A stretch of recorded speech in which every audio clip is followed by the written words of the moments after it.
Yeah.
I guess I hit the button a little too early, guys.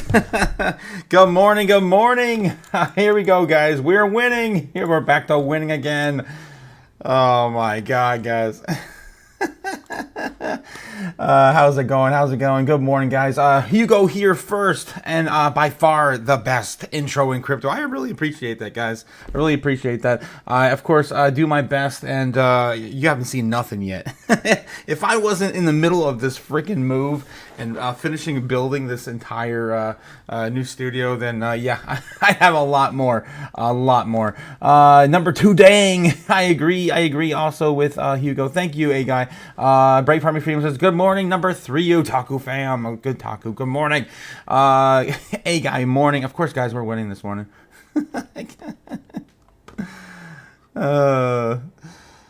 Winning. ZBCN is dipping right now, and as people probably pull out and pay bills and rent and yada yada yada at the end of the month. Of course, this is kind of the narrative we see at the end of every month, as I show you guys in the charts. Who has a dry powder at the end of the month? Who does have the dry powder can capitalize. There you go, from OG Paul. Yeah, for those who know, Brave Army Freedom, telling it like it is. Crypto JPEG saying, good morning, Otaku. Not first today, but still no alerts. Damn, YouTube's screwing me now this week, guys. Damn, they really are screwing me. I got a personal life rant. I can probably don't want to start the show with that. Anyway, word Hugo. Yes, word. Thanks again, Hugo, for giving me a heads up that I'm getting some good feedback from you guys. That's what I want to know, guys. Good or bad, I want to know what the feedback is. All right, guys, let's get into it. Of course, what are we doing this morning? Well, aside from winning, it's how you perceive it. Just retired because I'm done. I'm not very good at it, and they keep winning and building bigger houses than mine.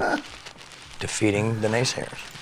Yeah, we're defeating the naysayers every single morning. Bitcoin's sitting right now at 107.8, coming back down as we did predict in the charts on our baseline target. It would have to kind of a little bit roll over, and yeah, look at this, guys. Of course, calling a baseline bull target from Friday into the entire freaking weekend. Who else can do this? I don't know. You tell me. Who is? We do it every single week and weekend. It doesn't matter what day. That's stupid, guys. This is stupid, guys. We'll keep winning. So Damn it. I am so tired of winning. No more winning. Hopefully this will be the week where I stop winning, and I'll be so happy to stop winning. Why? Because that means that we're going to be all winning. As we usually joke around about these super bull targets, right? Some of these are actually going to start hitting, and we're going to finally be wrong on this channel, and I'm so excited to do that because this is getting really boring to be right every single day. All right, getting back to the chat real quick before we get the morning started with the open bell. We have about 6 or 7 minutes. We got here Brave from Freedom saying, what's BT Bruce Lee's favorite drink? I don't know. What is Bruce Lee's favorite drink? As we get some jokes going this morning from Brave Army Freedom. Yeah, Bitcoin dominance reloading. Pain trade continues. I actually had the Bitcoin dominance just pulled up this morning too. Let's take a look at that. As Bloomberg just rattles away about nonsense. Yeah, right there it is. 65.48. Coming down just a little bit this morning from 65.6, 65.5. Yeah. I mean, it's nothing new, guys. Of course, Bitcoin is still winning. Guys, too much winning. Jeez. Where the hell do they go? You're either winning or you're losing. There's nothing in between. How do you plan on winning that war? With zeal and focus and violent of Charlie Sheen. hatred. You finally just go, yeah. Good luck. You're gonna need it. I'm gonna be over here, like winning. Winning. All right. Enough winning, guys. I'm tired of it. Okay, Brave Army Freedom. Brave Army Freedom saying, speaking of wata. That's what he likes. Wata. That's cool. That's a really good. I was expecting more like a drunken master kind of drink. Speaking of wata, I am gonna go heat mine up now. I gotta get grinding into those coffee beans. Yes, that's right. Hopefully you guys have enough coffee, of course, for the chaos this morning. All right, Jim Beringer says TradFi starting to get bullish on Ethereum. BTBT converts Bitcoin operations to Ethereum staking and treasury company. Tom Lee also converting BMNR to Ethereum treasury company and ensuring the CEO spot. That sounds bullish for altcoins, man. It sounds like we might actually start to get an altcoin season finally going. I guess we got to read the tea leaves a little closer, but yeah, we're waiting on that. Of course, MicroStrategy, of course, prized another 4,000 or 5,000 Bitcoin this morning. I'm trying to find a complete list so we can do another, tally as of this morning.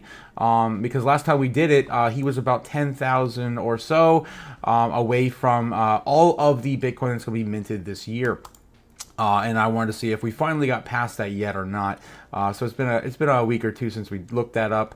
I think he's pretty damn close now, if not already there. Let's see what else we have here. Jim also saying that Ethereum's transition to proof of stake was always a TradFi aligned decision. Took them a while to warm up to it. I'm still warming up to it, man. My bag of ETH was so much bigger when it was proof of work. All right. Of course, I've already cycled out of it by now. Okay, what else we got here? Jim Deringer says Ethereum dominance has always been building rally since April. I'll keep an eye on that. We haven't been at 20% in nearly a year. Yeah, it's been stupid. Of course, Jim here, our resident TradFi expert, Jim Deringer, bringing the alpha every single morning. Thank you again, Jim, for all you do for the channel. All right, so what else? Other than winning, what else is going on? Well, this morning I caught Bloomberg. We got about 2.5 minutes. I might have enough time to show you guys a little clip from this. Bloomberg was talking about this again this morning, the death of the dollar. Yeah, when it comes to unwinding in the dollar. Dollar dumpers, is that what it is now? Dollar I think dumpers. that's potentially it, that the world is overweight dollar assets, and for good reason. And the dollars acted as a good hedge for those assets. So the S&P went down, the dollar went up, that was good. It balanced the risks of owning U.S. assets. As that changes, that there's going to be more dollar hedging going on. So maybe not selling dollar assets, because look where equities are. Why are we worried? But the dollar, maybe we should be hedging our U.S. assets going forward. Where are you comfortable taking duration risk right now? The whole world's on the menu, by the way. Where are you comfortable taking that risk? I think it's sort of in the shorter intermediate maturities. Less so today. So the answer's nowhere. Yeah. Well, The answer is no. we had this huge rally we've had. Well, not huge, but The answer is Bitcoin, of course. Anyway, we're ready to get going, guys. So yeah, again, the death of the dollar is coming. It's coming. Just probably not in our lifetime entirely. Maybe we get lucky. But definitely there could be 2 world reserve currencies here in the next decade. All right, what else we have going on this morning while they're rattling on with these reruns, waiting for we got about a minute and a half till the opening bell. I thought I had a little more in that clip, but that was all I really wanted to show you guys. Back and forth on the dollar dumpers. They called them the dollar dumpers. Canada rescinds digital services tax after Trump cuts off U.S. trade talks. So yeah, it looks like Canada can't even stand on 2 legs to get Trump to, at least to enforce their policies against the U.S. That continues on this morning. We can dive a little bit. Maybe we have time for this. I don't know. Don't want to miss the open bell, obviously, on my corner of my eye. Canada has walked back on its digital tax services in anticipation of the mutually beneficial comprehensive trade arrangement from the United States.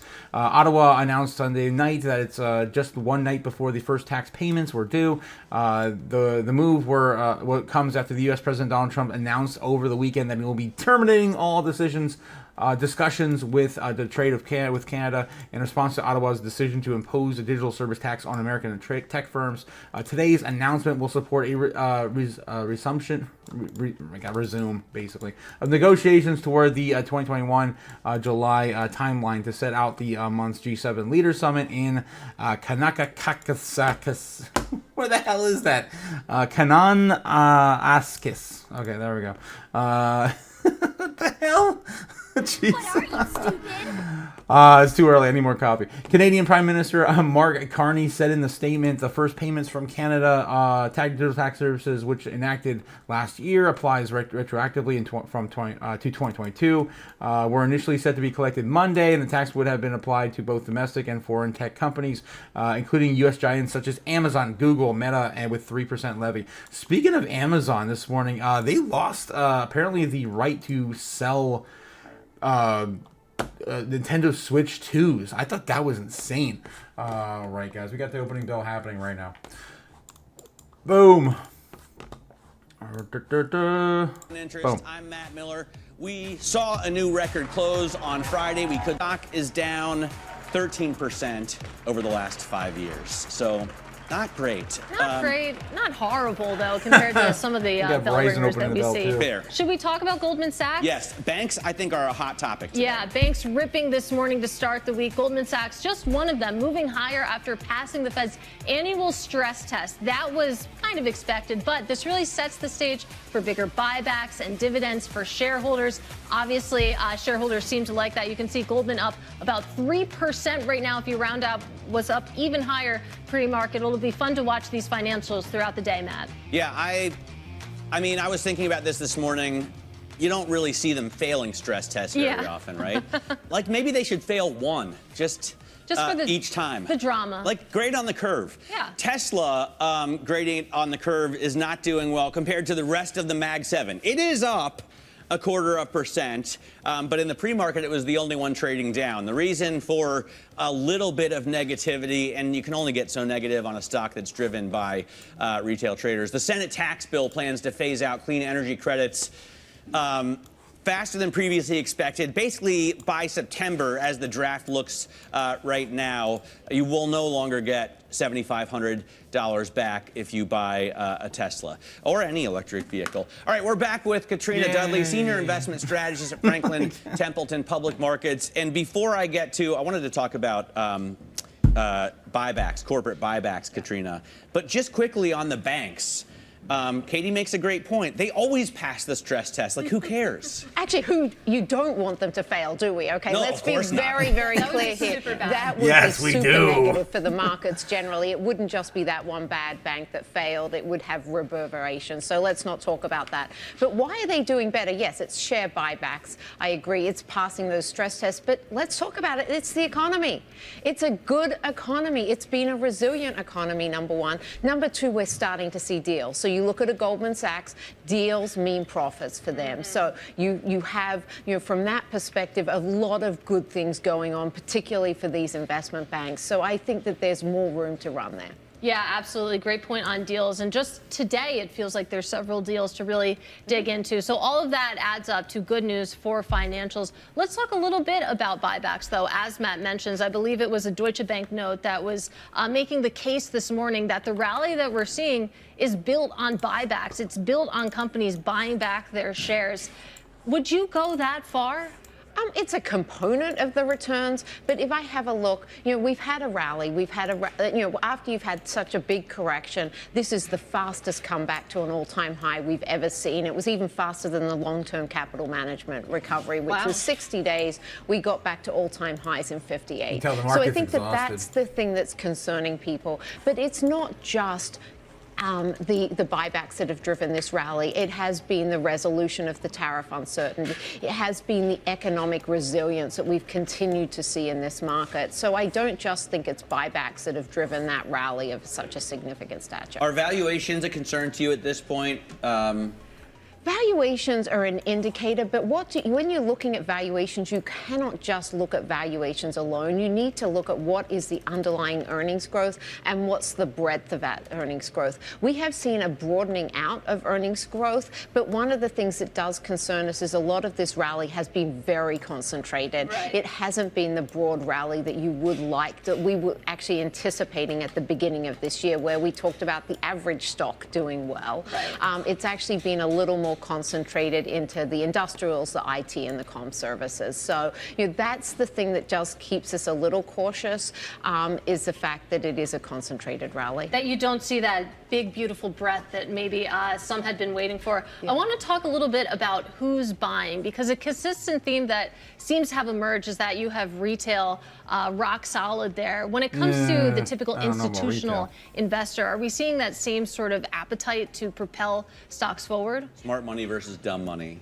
I think that all money is money. Okay, so, and the fact is, if all money is good money. Exactly. No, so it's what not is equal. driving it? Have a look at what we're looking at. If I go back, we've got a resilient economy, and I want to keep coming back to that, because an economy that is resilient and strong drives earnings growth, and earnings growth is what drives market forward.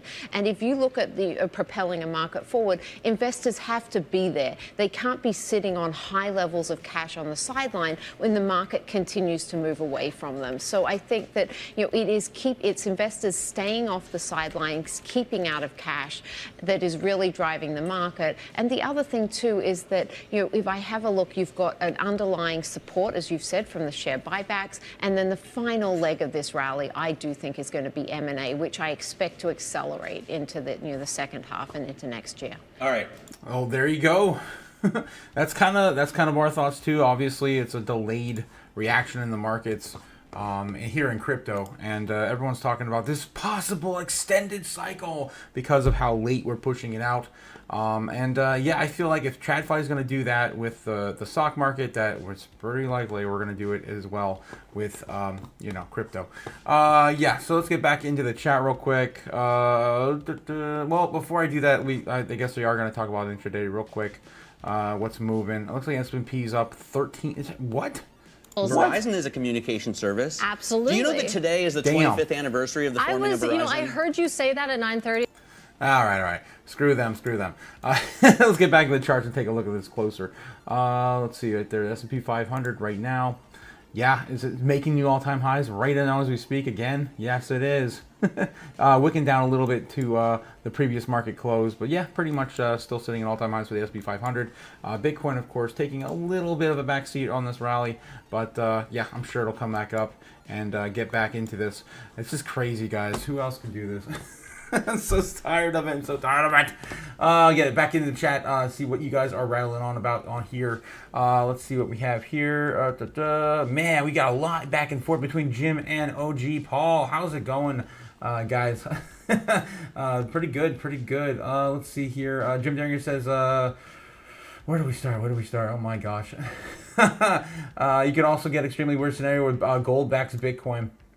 Ethereum dominance has been building rally since April, keeping an eye on that. We have a 20% in nearly a year.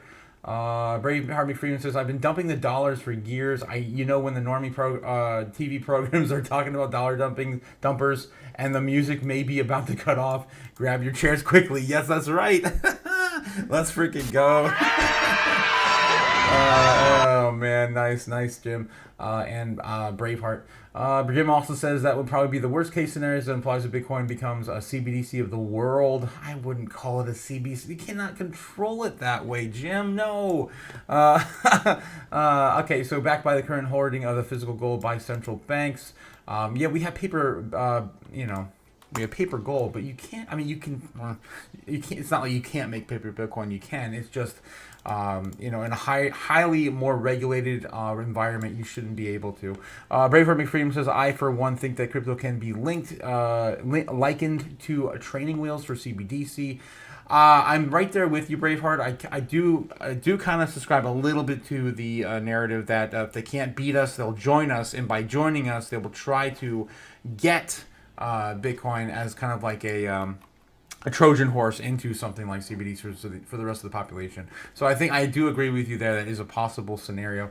Jim Deringer says, I mean, blockchain has more uses than that, but that is the obvious one. Morning fam, good morning. Super Danny in the house. What is that? Is that a new an avatar? I think it's a new avatar for Super Danny this morning. I can't really see on the chat. I gotta super zoom in and snip it. Let's see if I can find it. Look at this. What is that? That looks like a new, yeah, look at that Majin Super Danny. That's awesome. Yes, get the gains into the next bull run, but it's a tractor other than physical goods. I'm going to invest my digital gains. Okay, I gotcha. Okay, I got you. So you got some physical goods you want to purchase. The last 2 times we've had a buyback pyramid structure were in 1929, 2007, says Jim. Braveheart McFreeman says, rock solid retail. Yeah, what are they smoking, right? I'm like, what the hell? I said the same thing. Rock smoke. Rock solid retail. Come on. She's yelling that smoke right up our asses. Oh my god. Oh jeez. You guys are funny. Of course, morning Super Danny, everyone. Of course, of course, welcoming the favorite Super Saiyan in the chat. Retail is the actual euphoric, has been since roughly February, March. Stock wits. User sentiment has been insanely bullish for months now. Not to be doom and gloom, but they have endless resources and assets, and not a question of it, but a matter of when. I agree with Jim on this, that there is at least some, I guess, reason for her to say that. I mean, what was it, tens of trillions of dollars on the sidelines that Larry Fink was pointing to back in, was it April now? Man, it's been a long time. Just waiting on the sidelines, waiting to enter crypto specifically, especially, I'm sure, risk on assets in general. Okay, we also have J Money in the house. How's it going, J Money? Good morning, good morning. Good morning, fam. And then, I think we are finally caught up with the chat. Let's get back into some breaking news, see what else Bloomberg is rattling on about. Scott Besson's here this morning, too. Has the administration made any assurances about executive orders or legislation down the road to address the national debt load? Well, I think everyone believes that this is a start. So it's an 11% cut in non-discretionary spending, and we're going to go from there. So we didn't get here all at once. We've gotten here 20 or 40 years, and we are going to bend the curve, bring the debt levels down.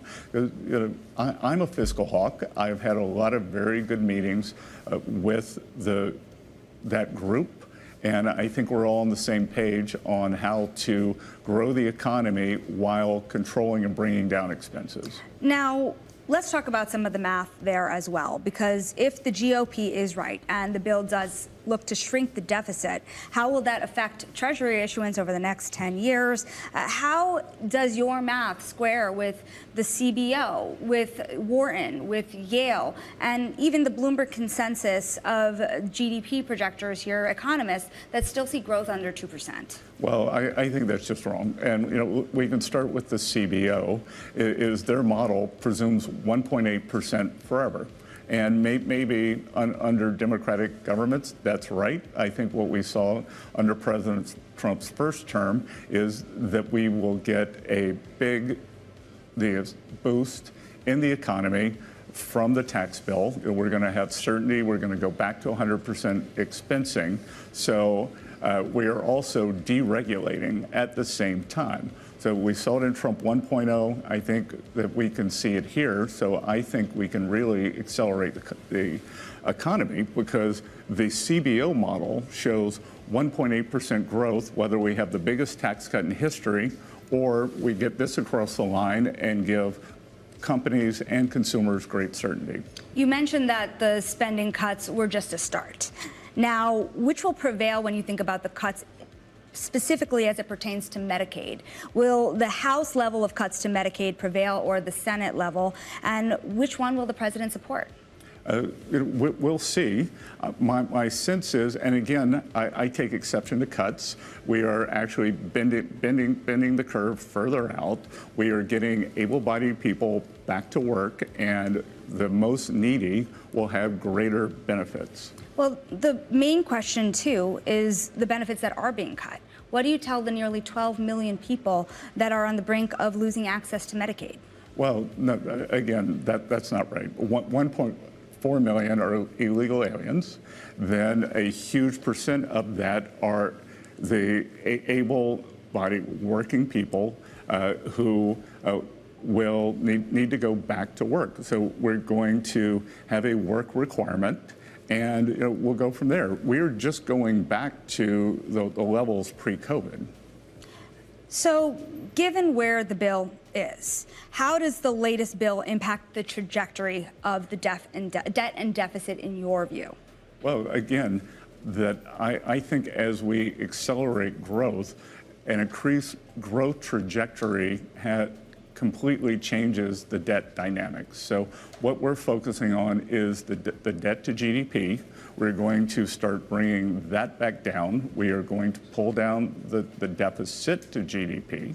And I think we will be turning both of those down over the next year. Does it give you, though, enough confidence to start terming out the debt? At what point do you start issuing at longer dated maturities? Well, why would we do it at these rates? We are more than one standard deviation above the long-term. We're more than one standard deviation above the long-term rate, so why would we do that? The time to have done that would have been in 20, 21, 22. So a lot of people in the market point out to the success that has been in the bond market. You have seen the 10-year come down almost 0.5 percentage point since the January highs. Where would you like to see the 10-year, and where do you think it could end by the end of the year? Well, I think it's going to depend on a lot of things, but I think that we could see a further lowering of rates. I think inflation is very, very tame. I'm not going to comment on Fed policy, but I've said that I am focusing on the 10-year. So as we see inflation come down, I think the whole curve could parallel shift down. And I'll point out, when everyone says, oh, the market, the bond market's worried about this or that in the U.S. U.S. is the only major bond market that has lower 10-year rates than any other country. Every other country, the rates are up.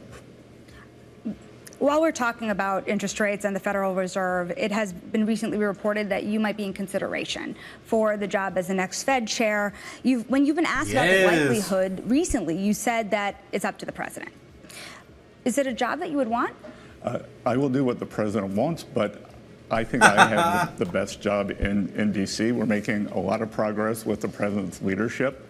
Think about it.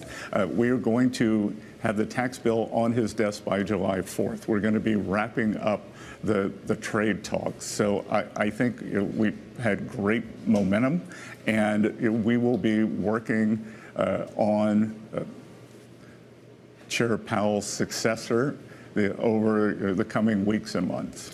You had mentioned that an announcement could be as early as October or November, and Powell's term ends in May of 2026. How is the street supposed to navigate between that announcement time and the time between the term being over for Chair Powell? You were the one, I want to remind people, that had brought up the idea of a shadow Fed chair prior to the election. Is a new appointee supposed to be considered that shadow Fed chair? Well, not necessarily. We'll see. There's a seat opening up, a 14-year seat opening up in January. So we've given thought to the idea that perhaps that person would go on to become the chair when Jay Powell leaves in May, or we could appoint the new chair in May. Unfortunately, that's just a 2-year seat. So ultimately, do you think that there could be some confusion? Well, I don't see why there would be confusion, because obviously there are people who are currently at the Fed who are under consideration. So why would there be confusion if that you add another candidate in January? So what about Fed policy as it stands today? The president has voiced his preference for lower interest rates. There have been investors, but also most recently the Bank of International Settlements, warning about any inflation risks tied to the tariff policy. Realistically, how much can the Fed lower rates this year? And what is the level and rate of unemployment that would suggest a faster pace of rate cuts? Economically, what has to slow? Well, look, I said during my confirmation, I won't talk about the mistakes the Fed's going to make. I'll only talk about the ones they have made. They made a gigantic mistake in 2022. And as I like to point out, Medical studies have shown that people who fall tend to look at their feet, which makes them fall more. And my worry here is that having fallen down on the American people in 2022, Fed's now looking at their feet. We have seen no inflation from tariffs. If we do, which we don't have to, then there'd be a one-time price adjustment. Nothing is more transitory than that. So, Team Transitory, having failed the American people in 22, they seem a little frozen at at the wheel here. Part of this uncertainty does relate back to the trade deals. You've set a deadline for July 9th with key trading partners, or at least the administration in total has.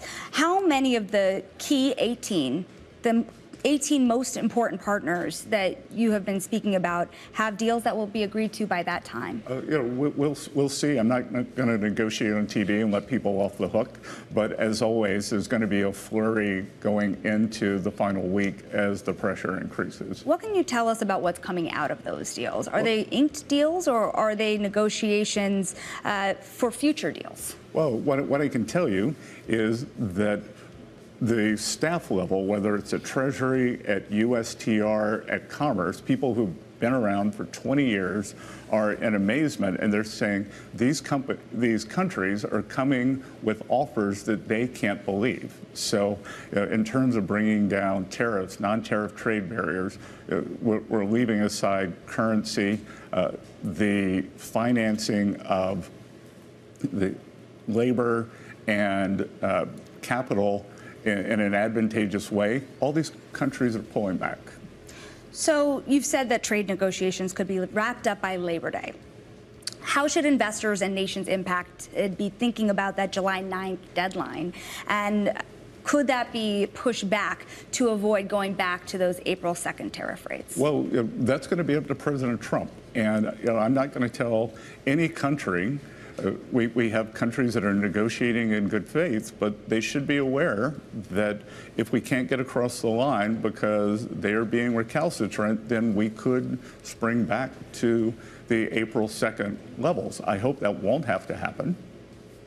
So one other part of the tariff strategy that a lot of investors have been asking about is related to the housing affordability crisis. There are still Section 232 tariffs being seen as it pertains to lumber and timber. Those are key materials for housing construction.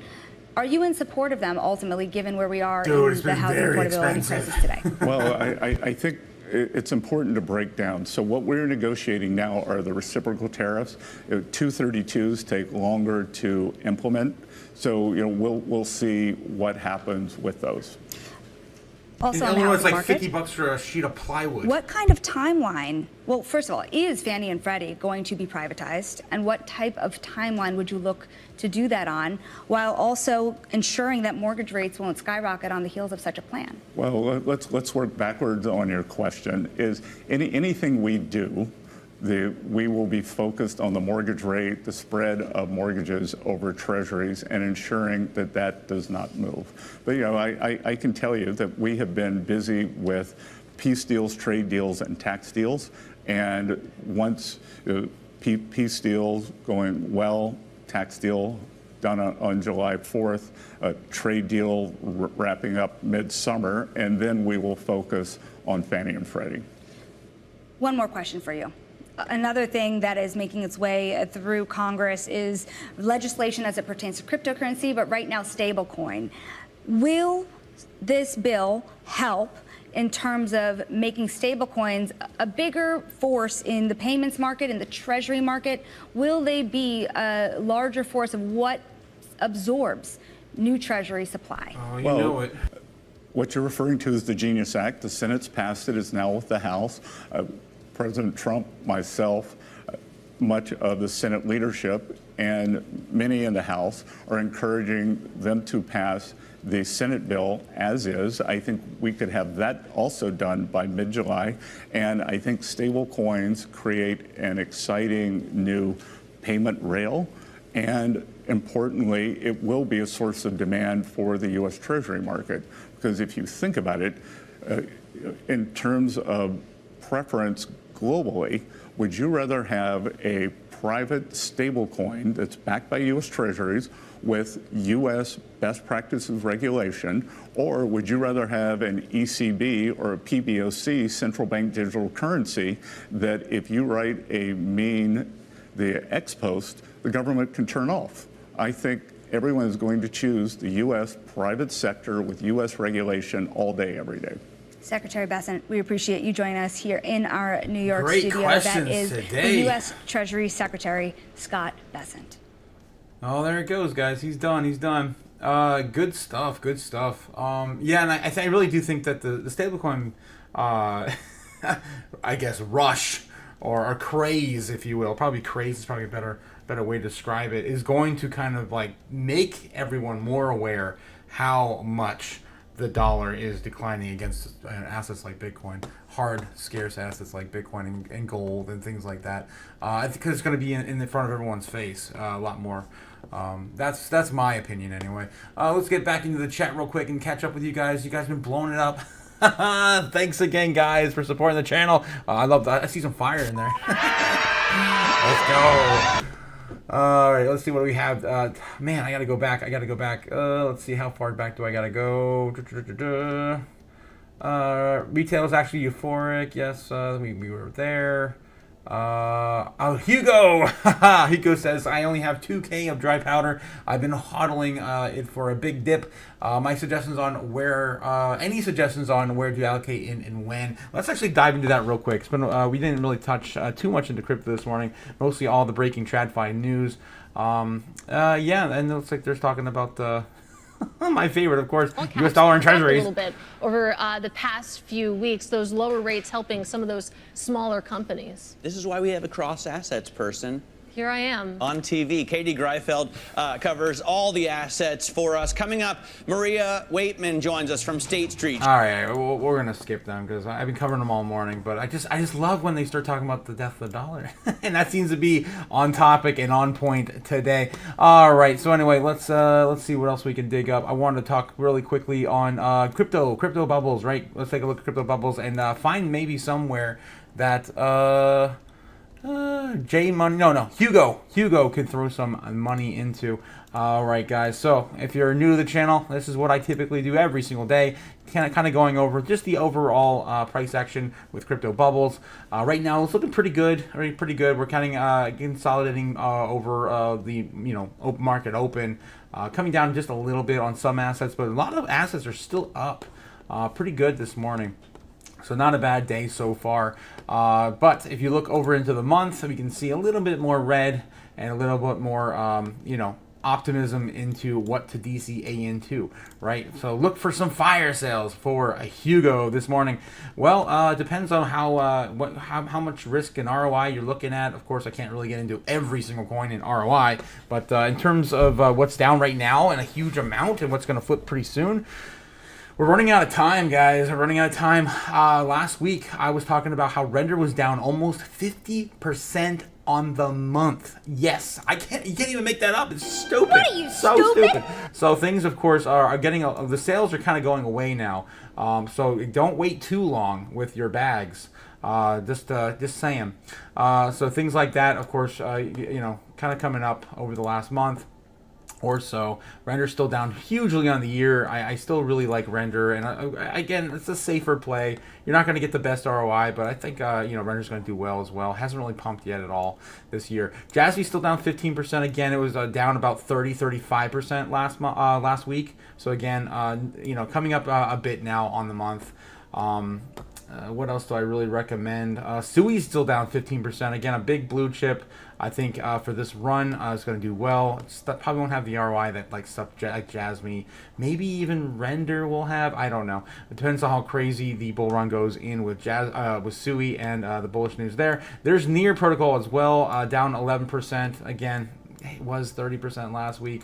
off on the month. Virtuals protocol still a decent amount there if you guys are familiar with the AI agent space, and of course the demand for it, or at least the trend this cycle is going to be for it.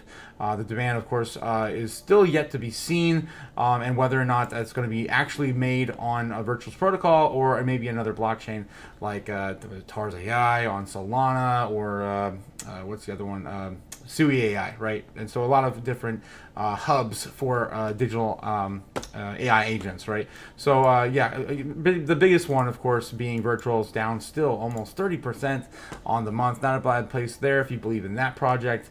Celestia is still down 35%. Again, if you guys believe that project too is going to come back, and the Vengeance still down 35% on the month. Everything else, I really don't think I'd recommend, to be honest. Either there's not going to be enough, there's too much risk, or yeah, I mean, like Crow, you want to throw 25, it's 25% off right now, but you want to throw more money into a, an exchange token. I personally don't invest in exchange tokens, but you do you, boo boo. All right, and the top 200 assets, anything there that I'd recommend? What the hell is that? Useless is up 15%, 1,500% on the month. That's insane. Man, that just came out of nowhere. What the hell? About 100% on the week. Damn. I don't remember seeing that last time we looked at the 200 on the month. That's ridiculous. But apparently it's been, making moves almost every day, making gains. Okay, so what are we looking at on the month for the top 200? There's still some decent projects here. White Rock, that's still pretty down. It was at 42% on the month. Rank 111 right now. It's not a bad play if you believe in that project. BSV, Bitcoin Satoshi Vision.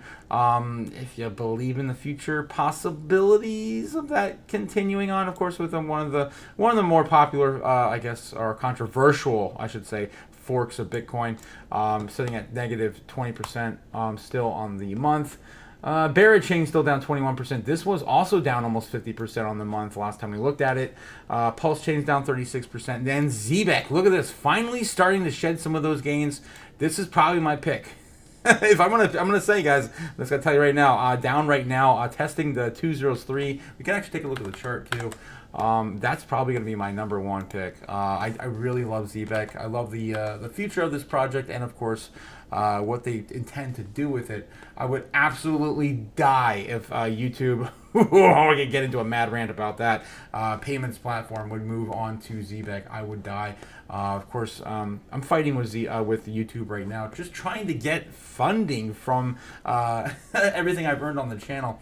I want to throw some more money into the studio, and I can't even pull a single dollar out of what I've made.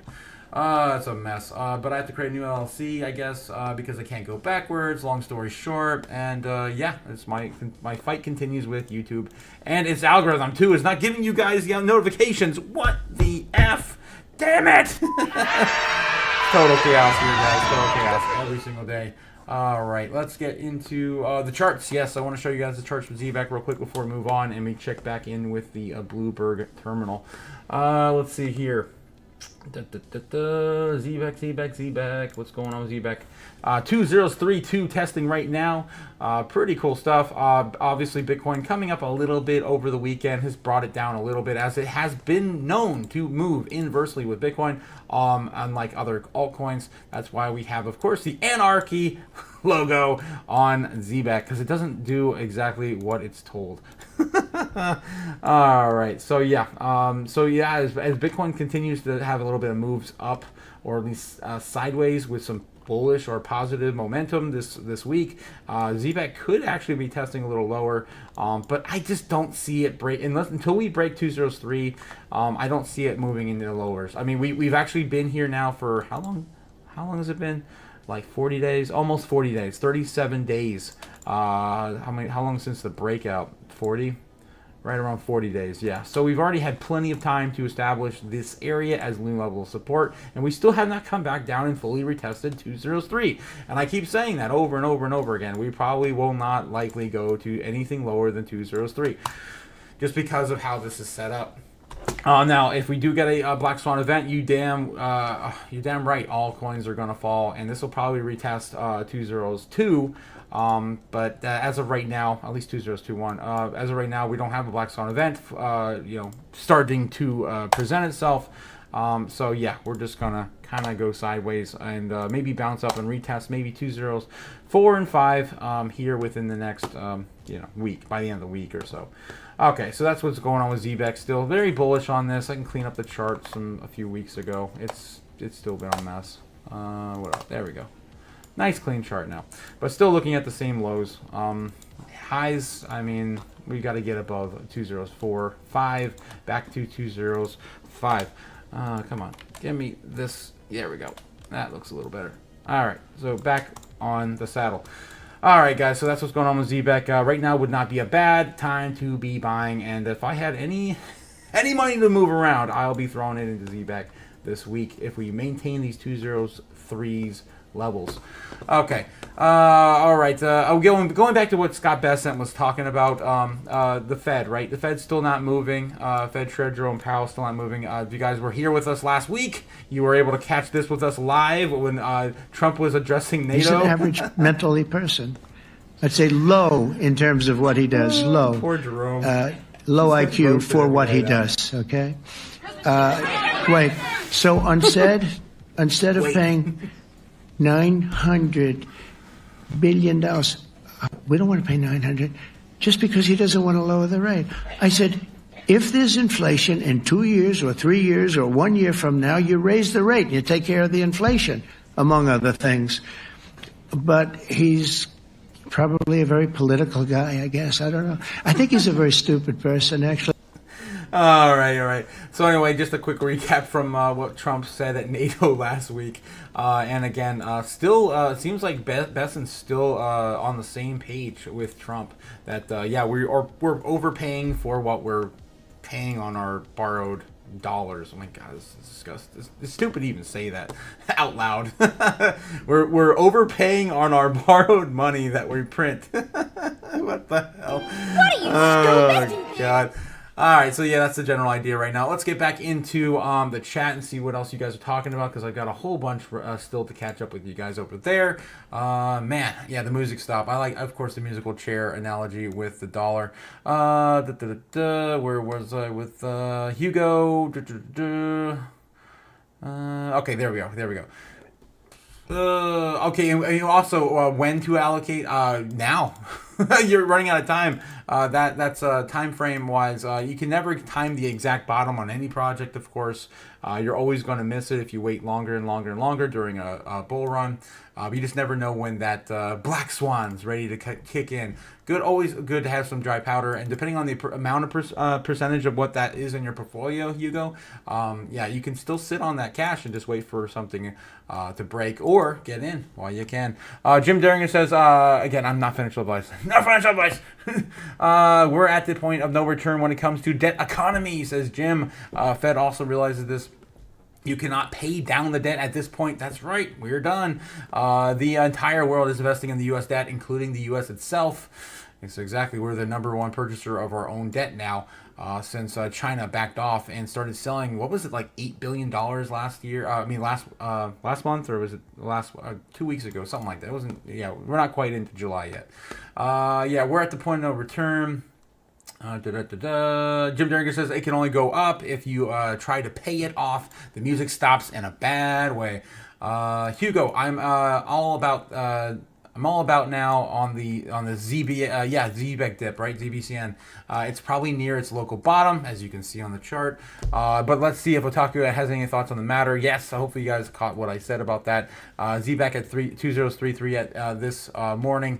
Not financial advice. 100% brave, hard to freedom, not financial advice. But damn, it is a good buy right now if you want the last, last buy the dip situation before the train goes and leaves the station.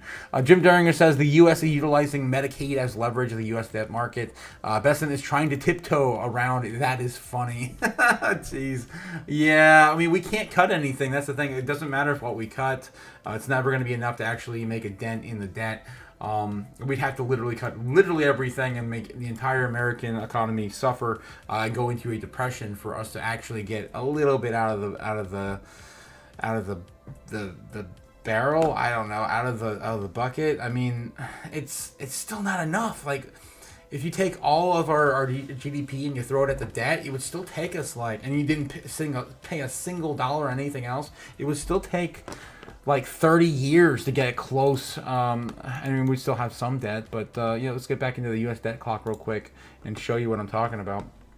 Boom, there. U.S. national debt currently sitting at 37 trillion, 43 billion. That's right, guys. Last week we were at 24 billion, so already up to 43 billion today. The federal spending right now is officially right around $7 trillion. And then we have our GDP coming in at about 30. That 30 trillion, billion, million, billion, trillion. Yeah, 30 domestic product, 30 trillion. So again, we're a little over 100% negative debt to GDP. Interest on our debt right now is over $1 trillion, and yeah, that's the general idea. So if we were to make the country suffer and only paid bare minimum to keep the lights on. I don't know. What does it take for America to keep the lights on? I mean, defense war alone is a little under $1 trillion. Social Security is a little over $1 trillion. Medicaid, Medicare, 1.6. I mean, we could start paying off a little bit of our debt if we make the American taxpayers suffer. I don't know. I'm not an economist. I can't tell you how this would work out, but it's stupid, guys. It's ridiculous. What else we have here on the chat? Hugo also saying, I'm trying to imagine Besant doing naughty talk to his wife with that voice. It's kind of weird that everyone was calling Trump daddy at NATO. That was kind of weird. Braveheart McFreedom is his whole cabinet. Jim Derringer says, you can cut aggressively and then the bond market will revolt. They're not stupid. Basis Trade knows Trump wants to trap them in low rates now, according to Jim Derringer. Braveheart McFreedom says stablecoins will add a couple extra chairs to avoid normies having none before the music stops. It'll probably prop up the dollar for longer, but not how long is long. Yeah, exactly my point there. I did find it really interesting that Scott even referred to what was it? Crypto or the dollar against CBDC via stablecoins, that they're going to use that as a tool to kind of prevent the control of like CBDCs, like at least programmable control. But still, I mean, a stablecoin, at least a US dollar, is still under their control because they can, of course, decide how much they're gonna print and borrow against the dollar, and then more treasuries are going to be. It's going to be built up for a little while longer, just because they're going to have to. Most companies are going to want to hold X amount of treasuries more than just standard dollars, just so they can get some yield on it. But when the music chair stops, it's gonna hurt everyone. Okay, good morning, you filthy animal, says Jake the Snake. King of Ohio is in the chat. How's that going, Jake the Snake? Good morning. ZBCN to $1. Let it be. God, guys, you guys are so outrageous. Of course, Zbek's not going to $1 this cycle, but of course he's referring to. I wonder if I could find it and play it real quick.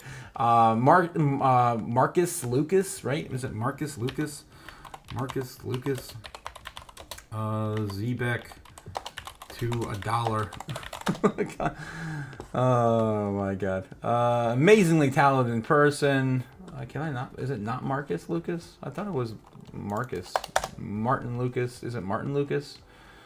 Let it be. God. There we go. Oh, that's the 500 coin one. You guys show me these ridiculous things. I think I could find it on his. Oh my God, on his page. No, that is him. Yeah, Martin Lucas. Yeah, Martin Lucas. He's in the States now, from what I've seen here lately. I just don't. I think too many people are way too optimistic are overly optimistic to the point where they're not even paying attention to real numbers that make sense. Okay, so I'm not gonna be able to find it. It was too long ago. in social media, it was way too long ago. Oh, I think this is it. No, maybe. I can't. Yeah, this one. And it's one of our favorites, along with XRP. We cover this because we've been talking about it's going to $1. Okay, so he's really serious about it going to $1. I don't understand it. Anyway. So yeah, he sung "Let It Be" Z-Bag to $1. I can't find the damn thing anymore. Anyway, good morning, Otaku. Ari, good morning. Hugo also saying, awesome, thanks for the info. I got to make a move before everything pops. That's right. Yeah, I got to make sure you are invested. And again, man, depending on the size of your portfolio, having a bag, a $2,000 on the sidelines, not always a bad move. You never know when we're going to get more missiles flying at each other over in the Middle East, or maybe, a stupid announcement out of tariffs and trade. It still had a lot of uncertainty coming ahead for the month of July. Even though we're all feeling exhaustion and we're like, okay, it has to happen this month. It has to happen this month. And yeah, we'll be waiting and waiting like we have this whole year, and nothing may still occur. So again, that decision's up to you. I probably am a little too heavy in the market, to be honest. I probably need some more DCA power also. Danny says, good morning, Braveheart. Danny, I'll be on the road today. I'll rewatch this, catch the night stream. Of course, Super Danny. Of course, keeping busy, my guy. Keep busy. And yeah, make that money, man. Make that dry powder. Besson has a husband. Banana Republic. I did not know he swung that way, but okay. Jake the Snake says, I'm well, just a little more tan from Vegas. That's right, Jake was in Vegas. How was everyone's weekend? It was good. Hopefully you guys got a little bit of grass touching and feeling. We got, of course, keep our minds sharp for the coming moves ahead. And speaking of moves ahead, let's see where Bitcoin and other assets are moving right now. Bitcoin right now sitting at 107.6, 107.7. Keeps jumping back and forth. Look at this wick, man. God dang. Yeah, that just fell fast and got bought up right at 107. Right at 107. So interesting to see what's going to happen here. Speaking of exhaustion, I think the markets right now are getting ready for the end of the month. The monthly close is today, guys. So after today, tomorrow morning will be the 1st of July, and we will get the month of July, I think, starting on the right foot. I don't think there's much left for us to sell off in the monthly close. On the monthly close, the lowest we're going to probably retrace to is going to be probably like 103. I think that's kind of, again, the line in the sand we've drawn now for a while. Look at this, back tested all the way back to here in the beginning of the big push above 100 back in May. So yeah, ridiculous stuff, guys. Ridiculous stuff. We've been on this hill now, and we're not going to die on it. For holy crap, 53 days loading this handle for this cup. Yeah, and you can pretty clearly see it on the 4 hour. I think that's probably the best place to see it. Yeah, right there, boom. So this cup and handle right about ready to break out, as we have predicted a little later than we actually predicted. I was hoping to get in here. Man, we did do a big push to try to get on there. What was that? Back in the middle of June. Again, I'm referring to the Golden Road that takes us to $130,000, $120,000, $130,000 Bitcoin. And yeah, it's still loading.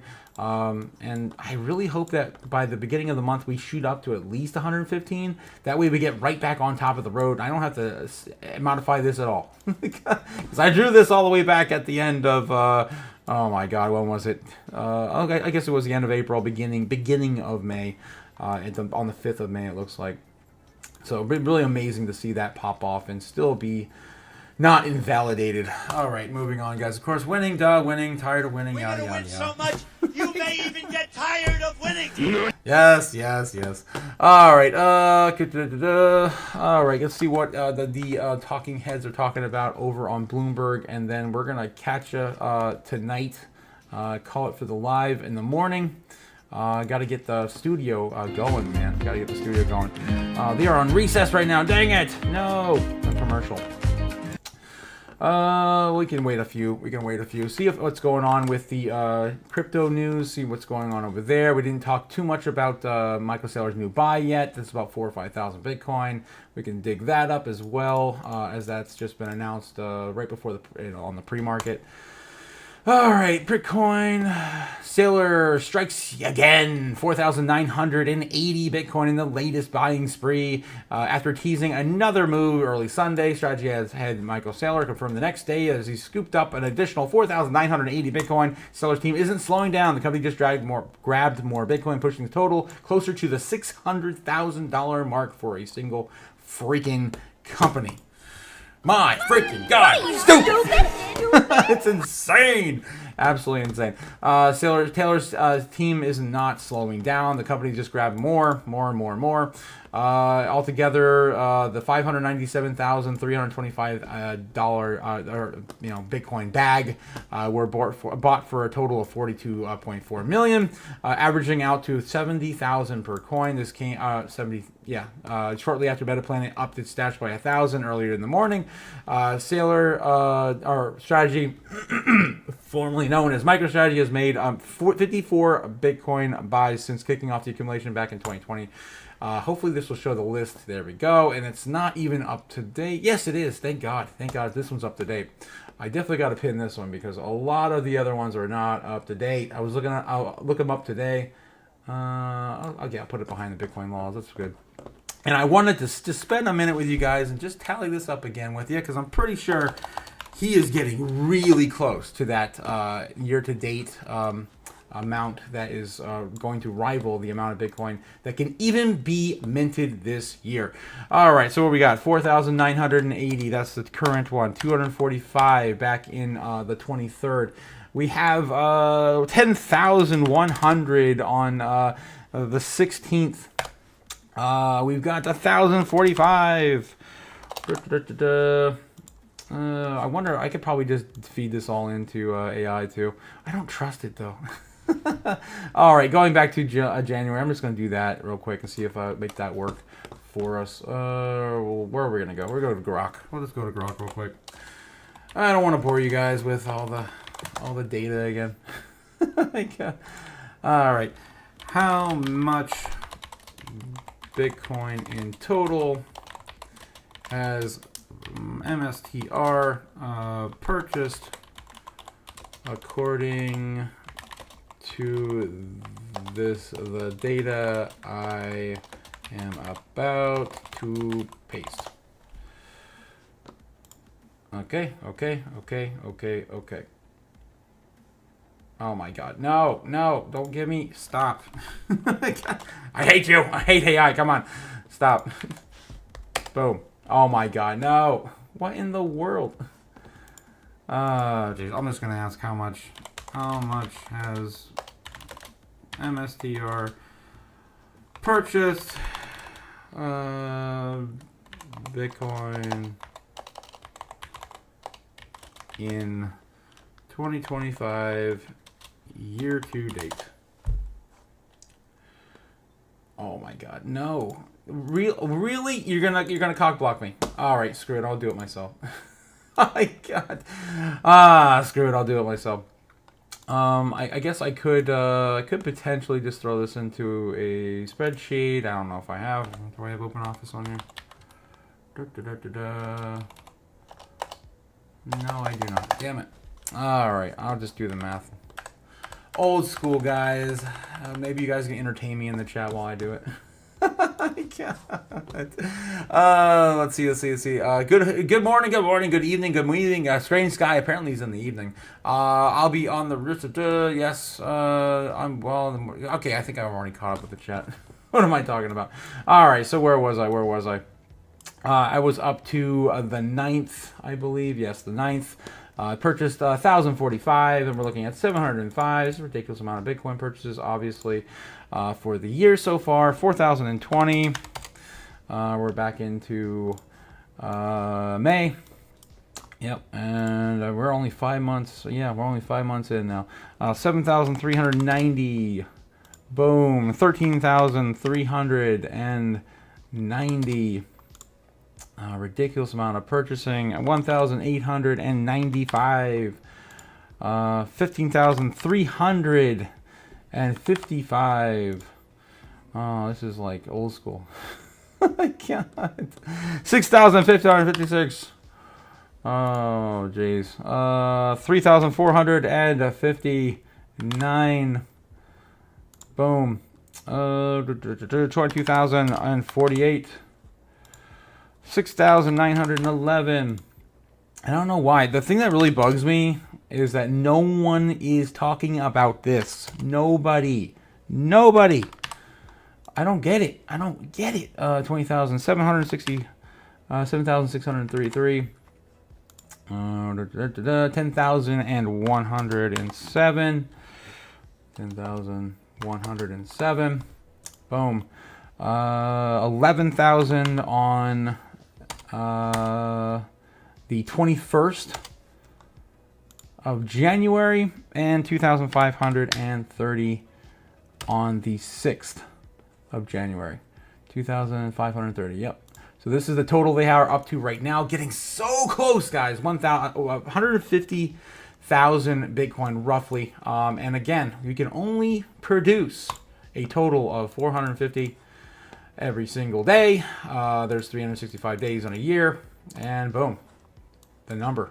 Oh, so close, guys, so close. So he's still about 14,000, 15,000 away from buying up all the Bitcoin that will be mined this year. And we're already, again, just basically over a year, half a year in.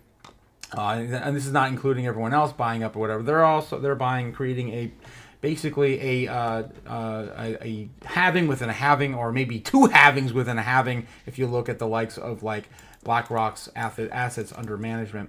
I'd like to actually do that number again too sometime. Yeah, this is stupid, guys. Stupid. So what was it? I already forgot. I forgot to go back in the stream and rewatch it. But 155, I think 155 is where we're at currently. For MicroStrategy's Bitcoin purchases just this year. All right. Otaku, why are you playing tummy swords with Grok? Screw Grok, man. Apparently I gotta pay for the platform. That sucks. All right, guys. So let's get back into it. Let's get back into what is the talking heads talking about right now. Checking on the state of investing. This is probably just a rerun, I think. People, as you go into the third quarter, right? As you go into there and you start seeing what the Fed's going to do, we start seeing what inflation really happens. You see what happens with the new legislation, tax cuts. But right now, there's such an optimism out there that people are just buying left and right. So it's interesting here. What are you doing on the fixed income side here, Max? Because, a lot of folks can feel fairly comfortable just owning, I don't know, a 2-year treasury, a 10-year treasury. Is that the way to play it, or do you take credit risk here? Well, no, we don't think you need to take credit risk here. I mean, we're dividend growth investors, so we're getting about 3% in dividends on our portfolio. Right now in the treasuries, we do like short term. We like getting around 4%, or 4% in the money market, or 4% in 2-year treasuries. To go out 10 years, we don't think it's worth it, because we could see a scenario where interest rates start to tick back up again. And when you're at 4.2%, the chances of you going down under 4 to 3.8, we don't think is as great as your chances of going up to 4.7, 4.8. Because again, you have a lot of deficit spending that's going to be taking place. Interest rates we think could go back up in the third and fourth quarter. So we say don't chase the yields here, because you're not getting rewarded. So the credit risk, we're not seeing the credit spreads here. You're getting maybe 30, 40 basis over the treasury to buy corporates. We don't think that's enough. So we like the treasuries. We stay short term. And if you get a spike in interest rates going into the third and fourth quarter, we would take advantage of that. So, yeah, I don't know. I still feel like this year is going to be kind of a waste, guys. I feel like they're going to shake everyone out and wait for the interest rates, of course, to climb. I mean, if they have to actually hike instead of drop, we could actually be pushed into next year, and that would be disastrous for everyone expecting a breakout this year to like $220,000, $250,000 Bitcoin. Sell off early and then go into an extended rally next year. after the tax settlement occurs, between December and January. I still think that might actually play out. It really depends on what happens in the Fed rate cuts this year. Let's take a look and see at the poly market betting on that. We usually look at this every single night, but I'm curious to see what is this morning. Poly market bets for Jerome Powell's decision in July. Oof, still looking at, again, 16% chance. This is actually down 5% since Friday. I think it was like 22% or something like that. And then, no change. Still sitting around 80%. No change. This was like 77, 76% last week. It looks like we're still not going to get too late. Powell is still going to be too late, according to Trump. And realistically, I think he's doing okay. I mean, I know we all want him to drop rates. And again, it's not him. It's the whole Fed in general. He's pretty much the spokesperson for it. But this whole system we have is just so wrong to begin with. But this is either way what we have. For them to continue higher for longer in the state of the economy with the decline of the dollar and just the pure absurdity of it all, I think they're doing okay just holding rates where they are and still not having a official recession. Stupid. It's so stupid, guys. It's all ridiculous and stupid. All right. Okay, so that's all it seems I might have for you guys tonight. And of course, as soon as I say that, Andy comes in with a 20 euro, 20 pound sterling. I do that every time I see that damn thing in the corner of my eyes with the laser eyes. Thanks again, Andy. Coming with a 20 pound sterling. Super chat DCA, rehab for me. Appreciate everything you do, buddy. Thank you, my guy. Bitcoin 130,000 to 140,000 in July. Let's go. Damn, that would be amazing, Andy. Again, pointing to our cup and handle breakout. We're just waiting. The handle still has not reached the golden road targets of 120, 130K. It's coming. And again, I wanted to kind of get back to that. You just reminded me, Andy, before we leave today. I wanted to kind of show you guys exactly. I'm going to clean up the chart too a little bit. I still got to do a recap tonight for those who only catch the nightly streams. But I can clean this up at least. Going into the weekend on the ritual sticks, as we call them here on the channel. Everything else is good. But what I wanted to point out here was our July prediction, right? Our July predictions. I try to hide this to try to keep a level head through all of this. Because it's going to get crazy, guys. But July predictions still looking like, I want to say, a breakout right around the middle of next week. Yeah, Tuesday, Wednesday next week, something like that, for some price action to really start occurring to the upside. Again, the idea around this is monthly close, right? We're probably going to have a little bit of pullback in the monthly close, somewhere down here maybe, as low as 103, 105, whatever. It doesn't matter. Something like that could occur. And then a chop back upward after the monthly open starts tomorrow. And then recovery after the 4th of July, because everyone's going to be on break for the 4th of July. Fireworks, rocket pops, whatever. Picnics, it's all kind of... everyone's busy around that time period, right? And then after the 4th of July is what? Boom! Monday morning on the 7th, we start to rally a little bit into Tuesday. I'm expecting close to or near all-time highs. So that's my general idea right now for the 4th of July price action. Thanks again, Andy, for that $20 super chat, 20 pounds sterling. Oh, geez, guys. I need more coffee.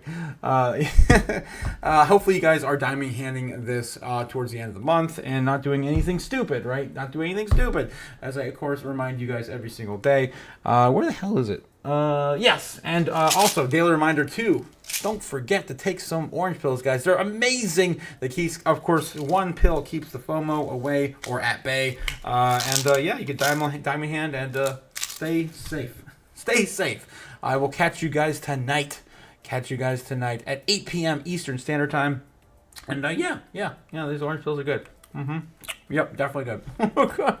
All right, guys. I will catch you tonight. Got to get some stuff done with the studio. Hopefully, I can get a dent in the ceiling. Look at this. I got a long way to go. With the ceiling. But at least I got all the walls and the windows all covered up and ready to go. I will see you guys tonight at 8 p.m. Eastern Standard Time. This is Crypto Otaku signing out. Peace. Later.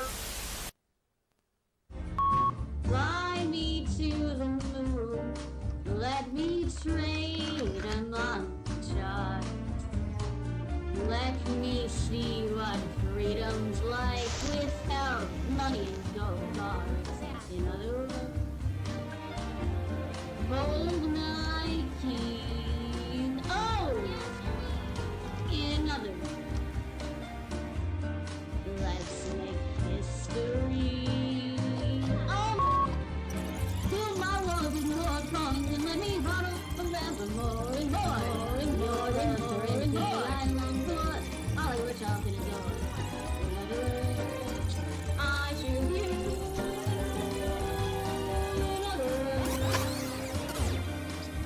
I love you.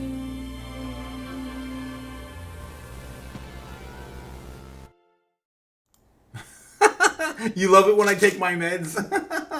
I do too, man. But why take one when you can take them all? Later, guys. Later. Oh, damn.